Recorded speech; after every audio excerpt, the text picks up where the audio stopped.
Mario Kart World is a game that I find really special, as it is a Mario Kart game that was released on my birthday. One of the best birthday gifts a gamer could ever receive. That being said, it has a rather interesting course selection to say the least. So today, I thought it would be fun if I ranked all the courses from worst to best. These courses will be ranked on how fun they are to race on, how well it uses Mario Kart World's mechanics, and just how stunning they look.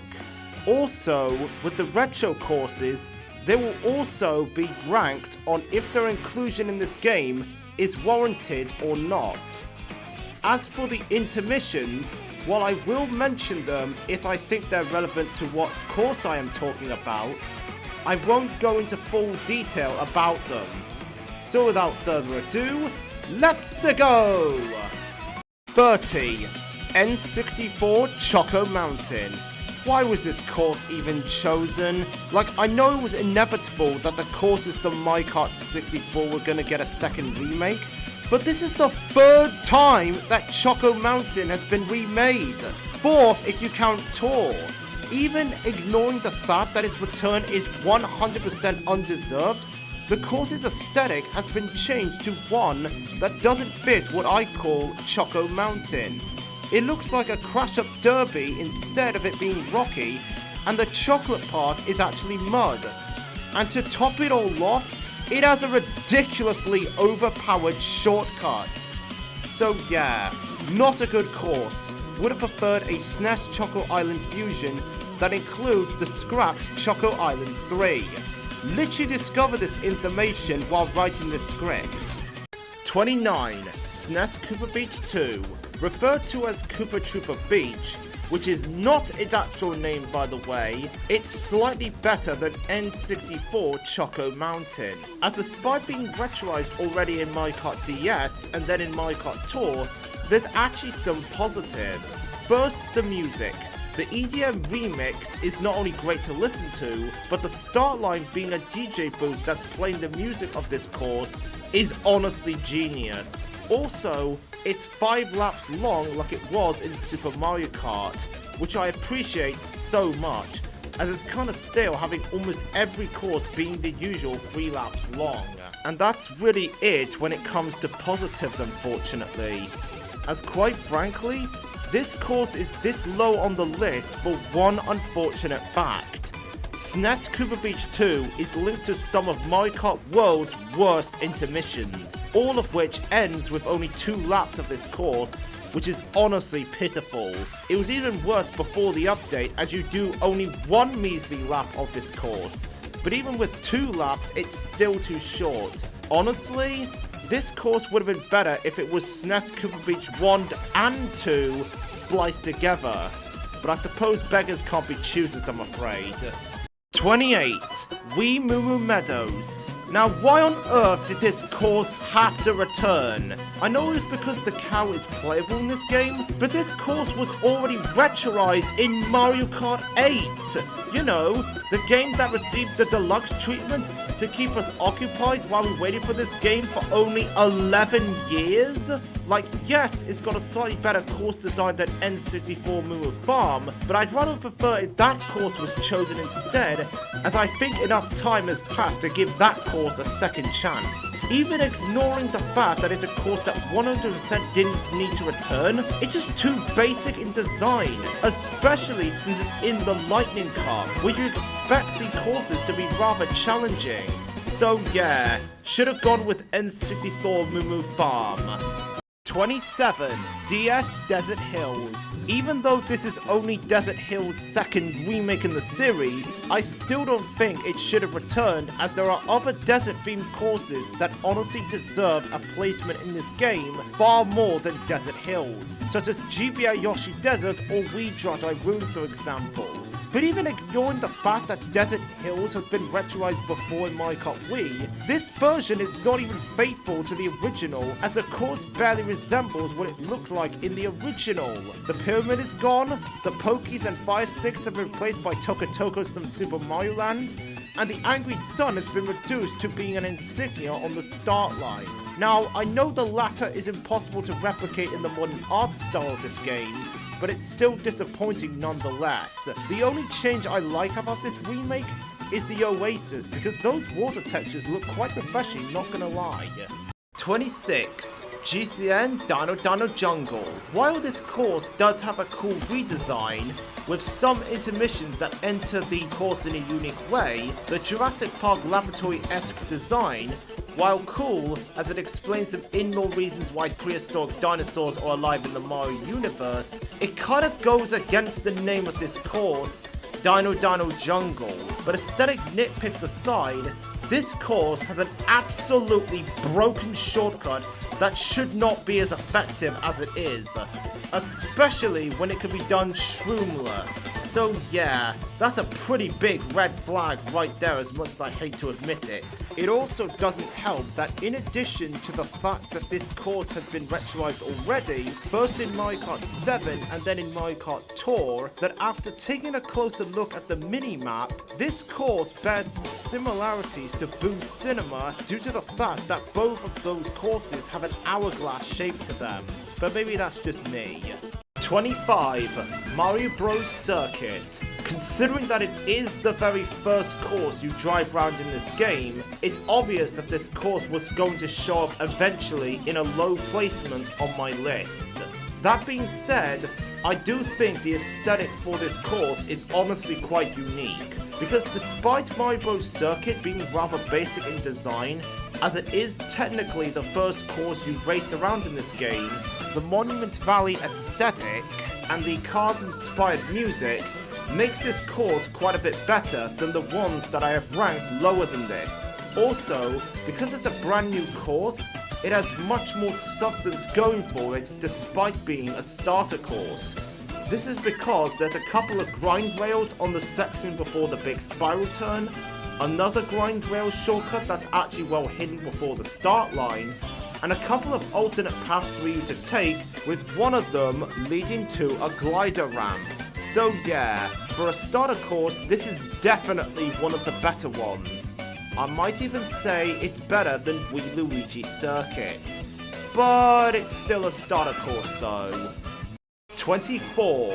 Boo's Cinema. Why the hell did Nathaniel Bandy put this course at the #1 spot on his list? Aside from the haunted 1930s cinema theme of this course, with a section where you literally enter the film itself with a behemoth cameo at the end before you fly right out of the film again, the course layout is really basic and has hardly any shortcuts for you to take. I do like the music for this course, but honestly, since all three variants of SNES Goes Valley are just outside of Boo's Cinema, I would have preferred a fusion of SNES Goes Valley 1, 2, and 3 spliced together, as I think that would be far more interesting. Especially if there were some extra shortcuts implemented to it to shake things up a bit. But again, I suppose beggars can't be choosers. 23. Starview Peak. Aside from being a course themed around everyone's favourite light blue space guardian Princess Rosalina, as well as having a rather pretty song, Starview Peak unfortunately has a rather mid-course design. It also low-key doesn't help that the course has a yellow and green road that reminds me of Ice Ice Outpost on Mario Kart 8. It is slightly better than Ice Ice Outpost as it has an increased speed section, but that being said, out of the 3 courses to have this gimmick, Starview Peak is unfortunately the worst of the 3 due to its increased speed section having its effect heavily diluted because of the water reducing your speed. Now, you can drive on the very edges of the course, as by doing so, you'll be able to feel the full effect of the increased speed section, but this is not advisable to do as it's a rather precarious balancing act, especially with vehicles that don't have good handling like the Bowser Bruiser. So yeah, it's fine, it has stuff going for it, but it's honestly not my cup of tea if I'm being honest. 22. Peach Stadium. I'm ranking this course higher than Starview Peak for a few reasons. Most notably for the fact that this course is quite unique as it's one of the 2 courses in this game to have 2 variants. That being said, the first variant, which is at the end of some of the intermissions that lead to Peach Stadium, such as Crown City to Peach Stadium, is hysterical. It's literally shaped like a paperclip. As for the second variant, which is in the Special Cup, it's far more complex in design. Although to me, it feels more like an advanced version of Mario Kart Stadium from Mario Kart 8 and its deluxe port. There are some skill-based shortcuts, most notably the grind rail shortcut at the highest point on this course, but other than that, it kinda pales in comparison to the other courses in the Special Cup. Especially the course that comes after it. 21. Cheep Falls. Now here we've got a course that I consider to be a mixed bag. On one hand, I do absolutely love this course's aesthetic, as driving down a rushing river set in a Japanese temple is not only a really fun concept, but I especially love the music for this course. That being said, it is home to Mario Kart World's most infamous shortcut, which has been given the name Tarzan by the Mario Kart community. This shortcut is infamous as it is the hardest shortcut in this game, with it even being straight up impossible to do with some vehicles, but when pulled off successfully, you get a substantial lead. That alone unfortunately brings it down to 21st place on this list. If Tarzan was patched, where even vehicles like the Bowser Bruiser could do it, or made so it can no longer be done anymore by any vehicle, I would rank this course higher up on my list, but as it stands, it will remain as a slightly better ninja hideaway than Mario Kart Tour. 20. Faraway Oasis. Now we are beginning to get to the courses that I actually find enjoyable. This course takes place in the savannah, and there's a lot of stuff that I find interesting about it. This includes a quick dip in the lake before climbing up a long slope that leads to a really big jump, a grind rail in the center of the road after the big jump, another grind rail right at the river, and several alternate routes to take on this course, as well as a small waterfall similar to the ones from Yoshi Falls to Mario Kart DS. All of this makes Faraway Oasis a course that I wouldn't mind racing on from time to time. Even so, there's still a good handful of courses I would prefer to race around than Faraway Oasis. 19. Great Question Block Ruins. Okay, I previously thought that this course was the worst one in this game, but over time I've grown to enjoy it for what it is. Anyway, this course takes place in a bunch of levitating ruins in the sky. It features several sharp turns and shortcuts that require a bit of skill with Mario Kart World's mechanics. I think the reason why I disliked it so much back when this game released was because I had poor item luck when trying to beat it on the 150cc Banana Cup. Now, while I realise that this course is actually quite solid, I do think that poor item luck, especially when tackling a difficult shortcut, will most likely turn people away from this course. But I suppose that's just me. 18. Dandelion Depths. This is another course that has grown on me over time. Anyway, this is a course that gives me vibes of the Wooded Kingdom from Super Mario Odyssey. Not only that, but it's also a course that specializes on rail grinding and wall riding. It does take a while to understand the physics of wall riding, but once you put it off, there's actually a lot of alternate routes for you to take. So that's cool, I suppose. That being said, while I do find the cave and dandelions that float in the air as you race around this course quite pretty and mystical, I still think that this course is rather average. But maybe I just need to race on it a lot more to truly get a better feel for it. 17. Crown City. Okay, at first I thought that this course only had like 2 variants, but as it turns out, there's actually a lot to talk about this course. But for the sake of trying to keep it simple, I will be mainly talking about the single race version of Crown City with a couple of intermissions, as some of them go to areas of Crown City that isn't in the single race version of this course. Anyway, to begin with, instead of starting on the start line, you actually begin the race on the Crown City Bridge before heading towards the streets, driving up through a bunch of enclosed alleyways and around a half pipe before driving up a long straightaway with a couple of curbs and street lights for you to trick off and rail grind that lead into the second section, which is where some of the intermissions that lead into Crown City end at. You'll race up to the rooftops and drive on the solar panels, where there's a few paths to take, a couple of ramps, with the second one having us jump through a gigantic tire, before making a sharp U-turn and gliding over the highway to begin the third and final section, where you will drive back to the lower part of Crown City to end the race. There's also an area in Crown City where you drive through the underpass area and even the beach next to Crown City, although you can only reach those areas on certain intermissions though. Anyway, while all these intermissions that lead to Crown City, and Crown City itself definitely has a lot of stuff going for it, it's not really my favorite if I'm being honest. That being said, I will respect the Mario Kart team for creating this rather complex course, as this definitely took a lot of time to create. 16.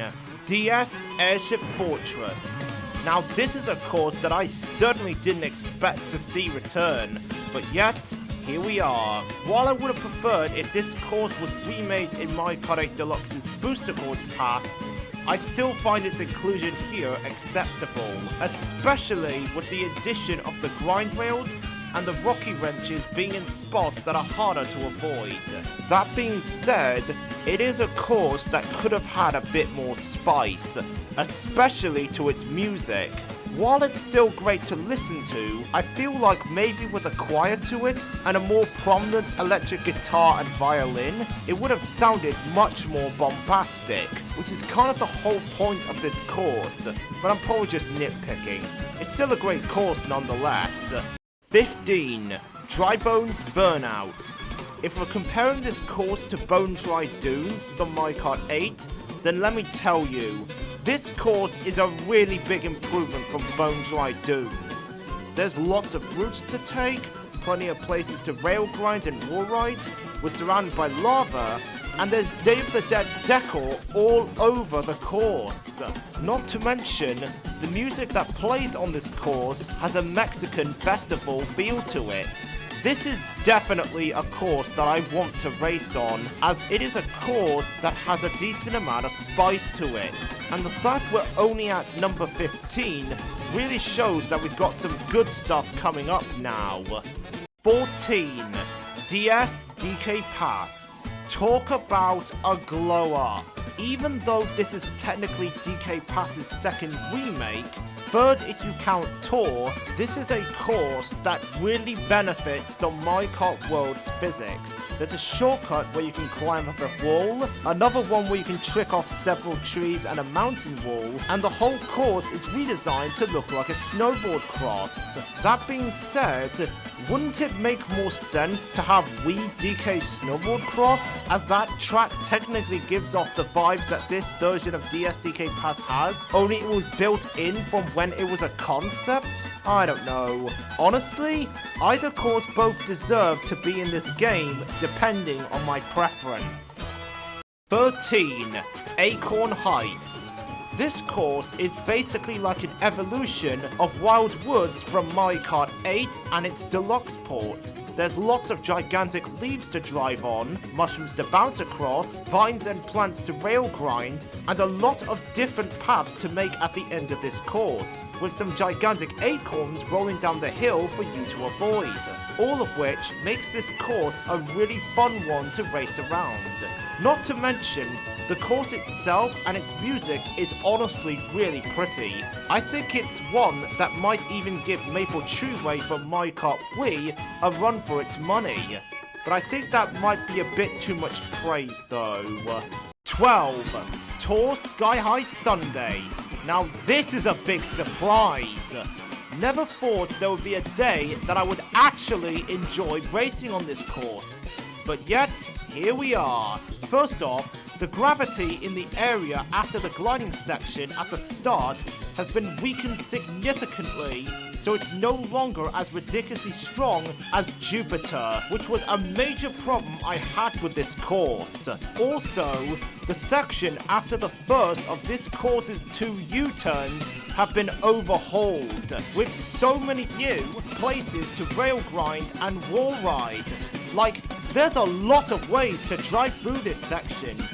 You can even wall ride on the ice cream cones that make up the second U-turn.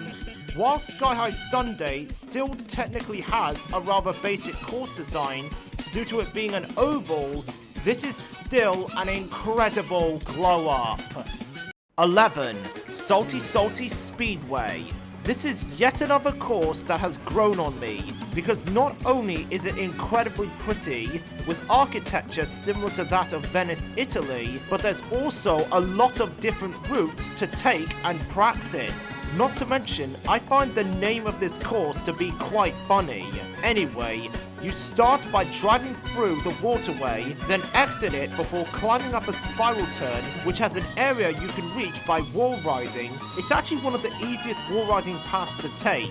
Next, you drive around town before returning to the waterways, or if you have a feather, you can use it to get on top of the buildings, where you will eventually fly off a glider ramp to end up near a mermaid statue that's modelled after Birdo. All of this together makes Salty Salty Speedway such a fantastic course to race on. Unless you're salty, that is. 10. 3DS Wario Shipyard. Now we're finally in the top 10, and we're starting it off with Wario Shipyard from Mario Kart 7. This is a course which, despite receiving some major changes to it, they're changes that I actually like. Even though you drive on the water instead of underwater, I actually find it much more enjoyable and atmospheric with the stormy weather and frantic waves.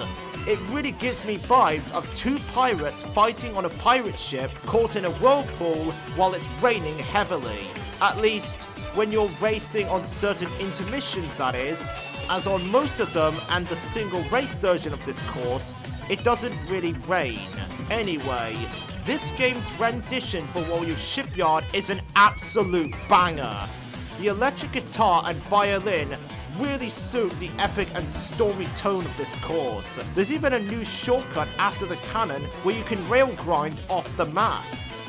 This is definitely one of my favourite courses, and you can't convince me otherwise. 9. N64 Wario Stadium. This was one of the courses that I was expecting to be remade for this game, and lo and behold, it has. However, I didn't know what to think about it, as the course design has been heavily simplified. That being said, despite this course receiving some drastic changes to its design, I think it's still a really fun course to race on, as there's lots of places to rail grind and wall ride. In fact, Wario Stadium is the perfect course to practice rail grinding and wall riding, as there's a good handful of shortcuts and paths to take, in stark contrast to how it was in Mario Kart 64. So because of this, let's just consider this a massive glow up despite being made far shorter. 8. 3DS Shy Guy Bazaar. Now this is a course that I did not expect to see return. Despite this, Shy Guy Bazaar is a course that received such a glow up, as not only is it honestly incredibly vibrant to look at, especially with the new rendition it received, but there's also quite a lot of new paths to take, such as rail grinding up to the rooftops near the entrance to the bazaar and even before the gliding section. There's even a few places to wall ride as well. Not to mention, in certain intermissions, you can even drive into the palace itself, which despite technically being in a course that's themed around Shy Guys, looks like it's owned by Daisy, which, now that I've thought about it, kinda fits her as she is the princess of Sarasaland. And considering the fact that Sarasaland is a desert kingdom, making the palace themed around Daisy is actually really clever, not gonna lie. Either way, this is a course that absolutely benefits the Mario Kart World's mechanics. A real gem in my book. 7. Wii Toad's Factory. This was one of the most requested courses to return by the Mario Kart community, and the Mario Kart team absolutely delivered. The music retains the industrial feel to this course, but adds some new instruments to make it feel more up to date. Not to mention, there's a couple of new paths to take, such as the rail above the second indoor section to grind on, and even a girder suspended by a crane after the big jump before the tractors in the mud in front of the start line. Oh, and one more thing, which I don't know if some people have mentioned already, but the music doesn't reset after the big jump, which I approve of, as it was rather strange that it had that gimmick in the original. The only thing I don't like about this course is the fact that it's in the Lightning Cup, as I feel like it's just too basic in design to be in that cup, to be honest. Even so, I'm absolutely happy to see Toad's Factory finally make its grand return here, as it was definitely long overdue. 6. Whistlestop Summit. There's a lot of good things to say about this course. For starters, the music is just amazing. It has a very energetic and whimsical feel to it, which I really like. Not to mention, this course has a ton of places to rail grind, but because it is a course themed around trains, I think it's quite obvious that would actually be the case. But that's not all, because there's also quite a lot of alternate routes, places to wall ride, and a good handful of skill-based shortcuts to master. And to top it all off, there's even a train being pulled by a JNR C58, which is an actual locomotive, by the way. As someone who grew up with a certain beloved TV show about talking trains, this course is obviously going to be one of my favorites in this game, and is also a gigantic improvement from N64 Calamari Desert. That being said, I'm conflicted if that course should return. Probably not, as it's already been retroized like 3 different times. 5. Bowser's Castle. I've been using Bowser as my go-to character for this game, because he's honestly a really cool character with some absolute banger costume designs. And his course in this game also has a very cool design. There are lots of sharp bends on this course, and even a couple of shortcuts at the start involving rail grinding and wall riding for you to master. But the one thing this course has going for it is the fact that it's one of the 3 courses with an increased speed section, and it's made all the more gratifying with you making really big jumps and covering distance much quicker. Not only that, but I absolutely love the heavy metal music that plays on this course. All of this together makes Mario Kart World's Bowser's Castle such a fantastic course, absolutely deserving of being in the top 5. 4. SNES Mario Circuit Fusion. Referred to as just Mario Circuit, this course isn't just one Mario Circuit from Super Mario Kart, but Mario Circuit 1, 2, and 3 all spliced together.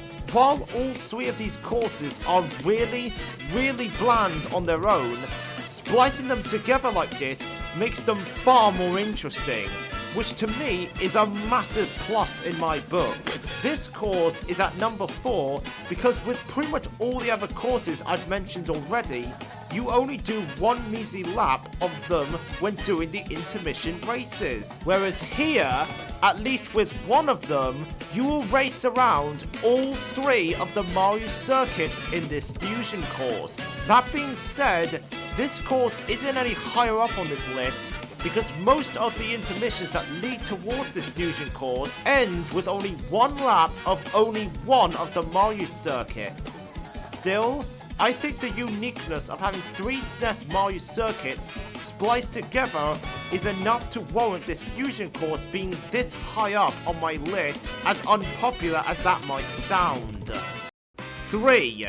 DK Spaceport. This is a course that has the luxury of having its race length after reaching it via intermissions that lead to it remaining unchanged. That being said, its course design is rather basic despite being a section-based course. Anyway, this course takes massive inspiration from the NES Donkey Kong games, with sharp U-turns instead of ladders in order to ascend up the course. Each section is quite unique, such as grinding on rails, riding on walls, and even avoiding gigantic barrels from a gigantic Donkey Kong robot. Honestly, this is a course that is only this high up because all of the other courses below are severely affected by the intermissions. If they weren't, then this course would be ranked much lower on the list. 2. GCN Peach Beach. Never thought that I would see this course ranked this high on a Mario Kart course ranking, and I'm sure you lot didn't either, but yet, here we are. Anyway, when I found out that this course was going to return in this game, I was incredibly dismissive towards it, especially when I saw a screenshot of it, as said screenshot looked nothing like Peach Beach. However, first impressions aren't always accurate, as when I played this version of Peach Beach, I finally realised what the Mario Kart team was going with this course, as they transformed Peach Beach from being a lap-based course into a section-based course. As a result of this, the race length of this course doesn't get butchered as badly by the intermissions, unlike all the other courses below this one and DK Spaceport.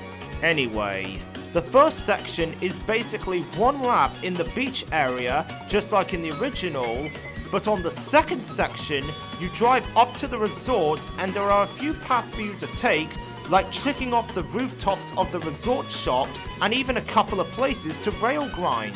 But on the final section, you glide off a ramp past some huge conjoined buildings towards the sea, where there's even a jetty for you to drive on that can be accessed with a star in order to break the crates on it. Whilst some people may not like this course, I still think that it's an absolutely gigantic glow up. That being said, there is, however, one course that I think is even better than GCN Peach Beach. Even if all the other courses besides GCN Peach Beach, DK Spaceport, or SNES My Circuit Fusion were given one more lap to drive round in a future patch to this game, this course will remain at the number 1 spot, and that course is none other than